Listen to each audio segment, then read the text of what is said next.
Hey y'all, welcome to Art of the Budget. My name's Nicole. My pronouns are she and her, and I live in the Pacific Northwest on what is the traditional territory of the Coast Salish people.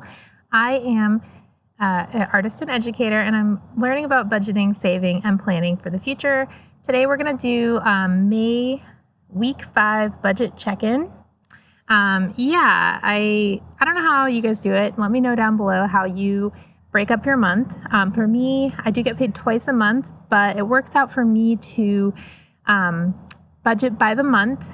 And then if there's like one of those months that kind of has 5 weeks, I just need to do 5 weeks. I don't know, it doesn't work out to break it up. Sometimes I do though, but I think it works best to do 5 separate weeks. Let me know what you do down below. Okay, so I'm going into May, and the last week of May was tough, y'all. My car was in the shop.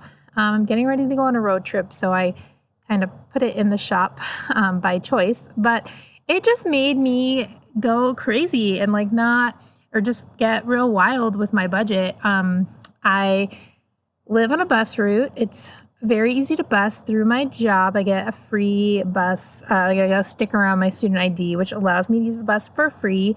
But I think I've mentioned this before. In a car, the ride is like 5 to 7 minutes, and in a bus, it's like 45 minutes to an hour. So it is really inconvenient for me to take the bus. And I know it's real bad. I ended up taking a lot of lifts, 4 lifts, in fact. I did take the bus sometimes, and I did get rides from friends and coworkers, but just the way it worked out, my car was in the shop for about a week because it was Memorial Day weekend, and it just got real difficult. So let's get into it. Okay, as you can see, I've already got June transactions, but we're going to ignore them for now. I didn't grocery shop because I didn't have a car, so then I did meal prep, but still bought a lot of things out, because my schedule was so weird. I bought coffee and breakfast at the cafe at school, which I normally don't do. I always make breakfast and I always make coffee at home, always. And I did not do that several times this week. So yeah. Okay, so let's get into it. So first of all, I just have one reimbursement for $1.01. And this is just from this thing that my credit card does, where you get a certain amount of cash back if you use it at certain places. And this was for Value Village. Y'all know I go there a lot. So I don't necessarily, there's always a Starbucks one.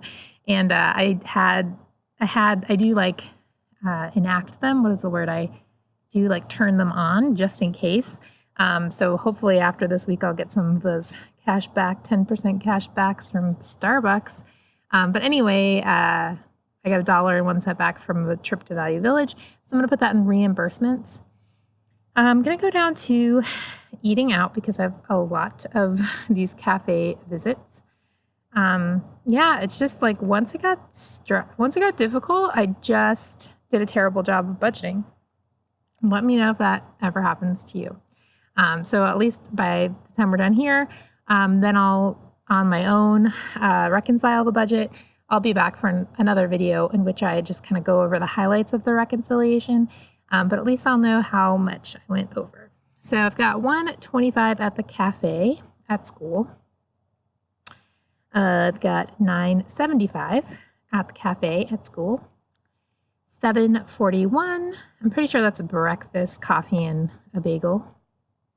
$1.25 at the cafe at school. $7.25 at the cafe at school. And $6.82. All right, any more? Oh yeah, and I also went out to eat with a friend, and it was expensive. And so I paid $53.27 to eat out. For just myself, just to be clear. It was really an expensive place. It wasn't super expensive. It was just, we had food and drinks, and you know how it goes. Okay. What else have we got here? Oh yeah, and I also so for lunch one day, I got some food across the street from school, and that was $6.36. I'm gonna put that into restaurants. So I'm almost $100 over in restaurants. It's real bad.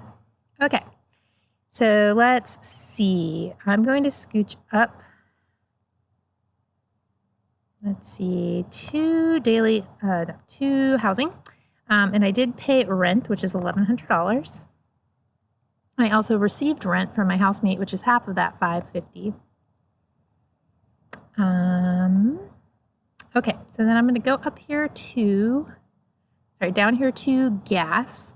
I had gotten gas earlier this month and I just hadn't entered it.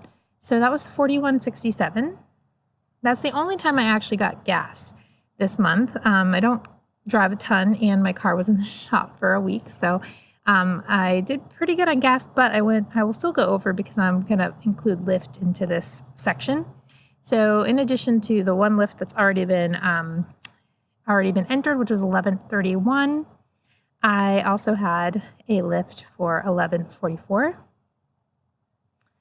$13.30, and $11.44. So it was all the same trip, between my house and school, but y'all, not great. All right, so I think the last thing I have is my auto insurance, which came out, which was $98.42, and as I think I mentioned, this has gone down like $7, which is pretty cool. All right, so gonna sign off.